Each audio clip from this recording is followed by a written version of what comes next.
김태 운명의 날. 앞서 윤리위원장이 정치적인 해법이 나오면 이른바 양형에 참작할 수 있다라는 취지의 발언도 있었는데요. 이렇게 되면 태영호 의원의 징계 수위가 조금은 낮아지는 건 아니냐라는 예측도 가능할 것 같고, 두 사람 중 한 명이 김재원 최고위원은 사퇴를 할 것인가 말 것인가에 대한 궁금증도 더욱더 커지고 있습니다. 조금 전 태영호 의원이 자진 사퇴를 했습니다. 이렇게 되면 오늘 정익진 변호사님 윤리위가 있잖아요. 네네. 원래는 월요일에 징계 수위를 결정하기로 했었는데 이거를 오늘로 미룬 건데, 네네. 잠시 후에 열리게 될 윤리위에서는 태영호 의원에 대한 징계 수위를 조금은 낮추게 되나요? 일단은 뭐 그럴 가능성은 많이 있는데 저는 개인적으로 상당히 아쉽다는 생각이 듭니다. 왜냐하면 태영호 의원은 상징성이 있는 분이거든요. 이제 북한에서 온 사람도 우리 남한에서, 우리 한국에서, 대한민국에서 국회의원도 될 수 있고 심지어 여당의 최고위원도 될 수 있다. 이런 것들을 보여준 굉장히 상징적인 인물인데, 그럼에도 불구하고 태영호 의원은 그 자리가 갖는, 여당의 최고위원이라고 하는 자리가 갖는 그 무게를 감당하지 못했던 거 아닌가, 저는 그런 생각이 들어가지고 조금 아쉽다는 그런 생각이 들고요. 여야를 떠나가지고. 그런데 어쨌든 본인이 사퇴를 갖다 했으니까 이 사퇴는 정상 참작 사유는 충분히 될 거라고 판단이 되거든요. 그렇기 때문에 지금 뭐 윤리위원장도 전직 그 유명한 판사 출신이시고 하니까 이런 부분들을 감안해가지고 징계 수위를, 왜냐하면 징계가 그 만약에 당원권 정지를 한다라고 하면 1개월부터 3년까지 가능하도록 그 당원의 당규에 그 규정이 되어 있으니까 아마 뭐 한 몇 개월, 뭐 3개월, 6개월 그 정도가 나올 수 있지 않을까. 또 그걸 기대하고 태영호 의원이 사퇴하는 거 아닌가, 저는 그렇게 생각이 듭니다. 자, 김영준 의원님께서 어떻게 보십니까? 지금 김재원 최고와는 좀 사뭇 결이 다른데, 태영호 최고의 자진 사퇴. 그간의 입장도 조금씩 좀 두 분 사이에 결이 달랐어요. 네. 아무래도 윤리위원장께서 이미 그런 뭐 언지에 가이드라인을 주셨고 사퇴 시간을 좀 하루 이틀 벌어준 거 아닙니까? 네. 이제 그런 부분에 대해서 태영 의원이 처음에는 강경하게 맞서다가 결과적으로는 무엇이 더 자기한테 이로운지에 대한 선택을 하셨다, 그렇게 보여지고. 왜냐하면 사퇴를 안 하고 버티다 당원권 정지 1년의 1년? 징계를 맞으면 그렇죠. 뭐 정치 생명, 총선도 못 나오고 끝나기 때문에 네. 태영호 의원 입장에서는 최고위원직에서 사과하고 사퇴하는 게 네. 오히려 나을 수 있다라는 판단을 좀 한 걸로 보인다. 이제 그런 판단을 하실 수 있다고 보이지고, 예. 다만 문제는 이제 결과 총선에 가서 말하자면 전략 공천이나 단수 공천이 아닌 경선을 한다든지 아니면 다른 지역으로서의 변경을 요구한다든지 그런 거는 남아 있다고 보여지고, 문제는 이제 김재원 최고위 같은 경우는 상당히 많은 분들이 뭐 청원을 통해서 강경하게 또 문제 제기를 하고 있지 않습니까? 이제 그런 부분들이 이제 아마 윤리위원회에서도 고민입니까? 형평성의 문제, 또 본인이 이런 어떤 그 사퇴를 하지 않았을 때 어떻게 할 것이냐에 대한 그런 어떤 고민들을 김재원 최고가 지금 막바지까지 하고 있고, 뭐 모르겠습니다. 오후에 또 신경의 변화를 일으켜서 나도 그러면 사퇴하겠다, 예. 이렇게 얘기할 수도 있지 않겠나, 그렇게 보여집니다. 좀 지켜보죠. 이양수 의원님, 네. 김재원 최고위원은 사퇴 안 합니까? 글쎄요, 이제 김재원 최고의 마음을 제가 알 수가 없어서 뭐라고 답변은 못 드리겠는데, 제 생각에는 정무적으로는 하시는 게 좀 좋지 않을까 생각이 듭니다. 김재원 최고도. 예, 왜냐하면 그 재판정에서도 판결 보면 개전의 정이 있다, 반성하는 빛이 역력하다 그러면 형을 좀 낮춰주고요. 낮춰주죠. 아주 반성을 안 하고 본인 말이 맞다고 끝까지 우기면 엄청 세게 때리더라고요. 예. 그런 경우가 많이 봤는데, 그거는 그 앞으로 그 사람이 앞으로 살아갈 그 과정에서 이제 나타날 그 행동 때문에 그런 판결을 내리는 것 같아요.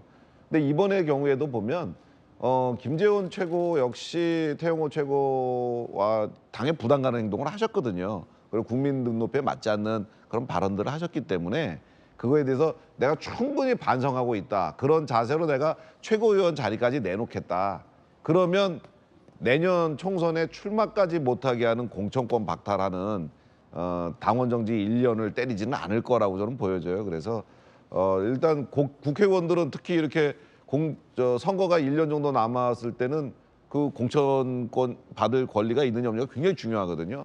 제가 보기에는 최고위원직 내려놓고, 물론 이제 열심히 선거에서 되셨기 때문에 아깝긴 하시겠지만 총선을 위해서는 한번 내려놓고 반성하는 자세를 윤리위원회에 보여주시는 것이 더 낫지 않을까 생각이 듭니다.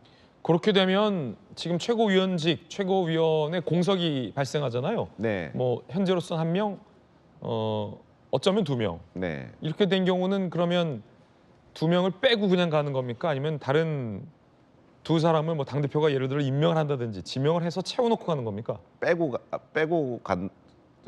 그냥 회의를 합니다. 빼고 갑니까? 예, 왜냐하면 예를 들어 당원권 정지 2년이 돼서 이분들이 임기 내내 그 최고위원을 할 수가 없다. 그렇게 되면 이걸 권리로 보고 그리고 아니면 이제 출당 조치를 해서 당적이 박탈되면 권리로 보고 저희 이제 상임 정국위원회나 정국위원회 같은 데서 이제 선출한 2명을 이제 대표가 올려서 그 선임을 받아가지고 이렇게 채울 수가 있는데 이렇게 임기 이내로 이렇게 되어 있을 때는 그냥 공석으로 놓고 회의를 합니다. 그렇군요.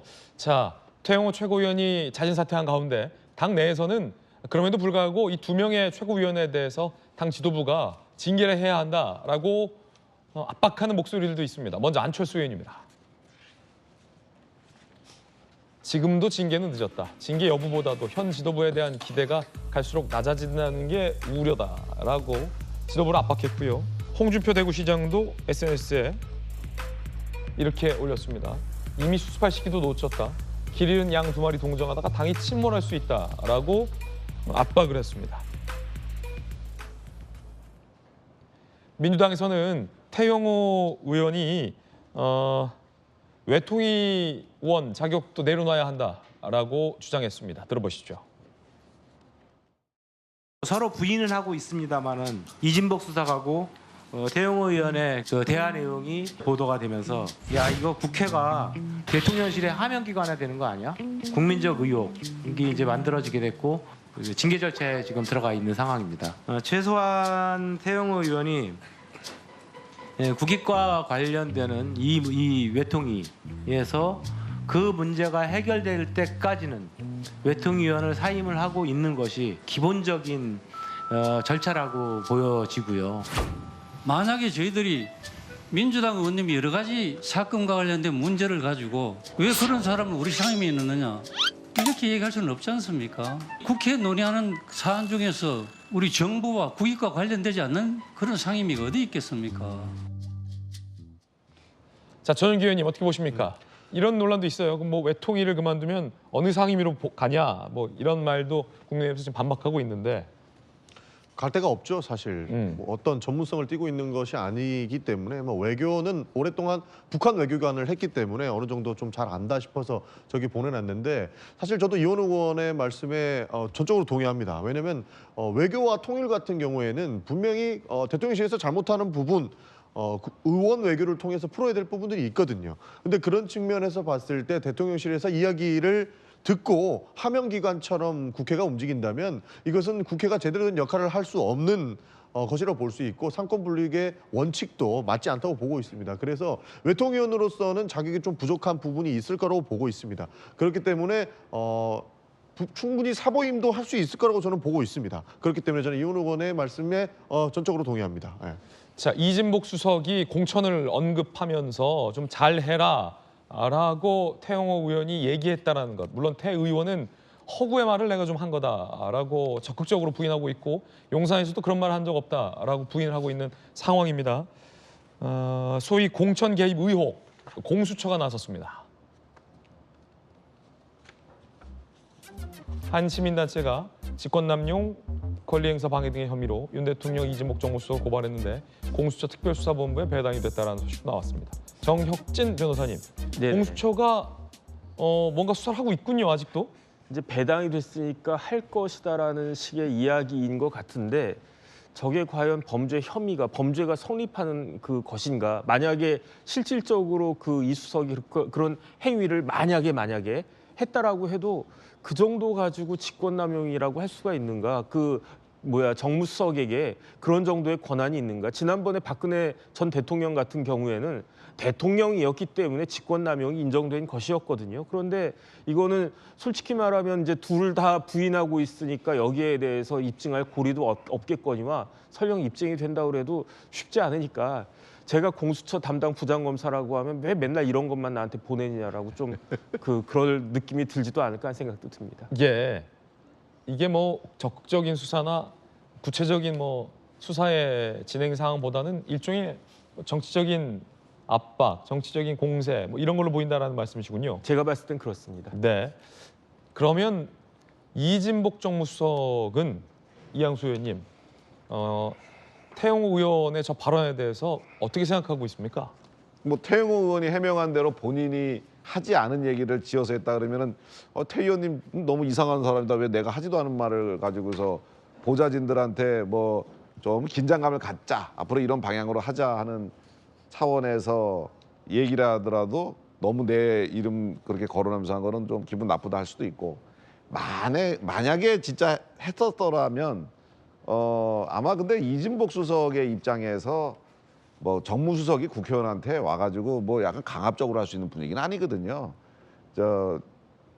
사실 국회의원들은 국민의 대표로 선출된 사람들이고 수석들은 사실 대통령의 비서들이기 때문에 뭐 대통령이 직접 와서 뭐 얘기하기가 뭐하니까 정무석이 왔다 갔다 얘기를 하지만 뭐 본인이 뭐 또 말을 좀 편하게 했다면 편하게 했을 텐데 태 의원이 너무 과장해서 했는 거 아닌가 뭐 그런 뭐 생각도 할 수 있을 거고. 그렇군요. 제가 보기에는 뭐 이진복 수석은 요 장면에서 좀 억울하지 않을까 하는 생각이 듭니다.